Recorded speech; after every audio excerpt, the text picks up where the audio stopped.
A teraz vám ponúknem príbeh dvoch mladých ľudí, ktorí prevažnú časť života prežili v meste a presťahovali sa na dedinu do storočnej Drevenice.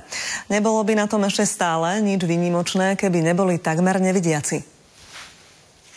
Čím bližšie pri lese, tým lepšie. To bola predstava o bývaní Romana a Lenky. Aj napriek svojmu zrakovému handicapu si svoju túžbu splnili. Už keď som bol malý chlapec, som si kreslil drevenice a maštale, ako to všetko bude vyzerať. Lenka nevidí ani 10% z toho, čo zdravý človek. Roman je na tom o čosi lepšie. Svoju vytúženú drevenicu našli po 5 rokoch hľadania v Liptovskej Lúžnej. Jej kúpou si však uplietli na seba bič, pretože je zanedbaná a musia na nej neustále pracovať. Som zvyknutá robiť aj ťažšie práce s drevom, takže aspoň budem mať väčšie svaly.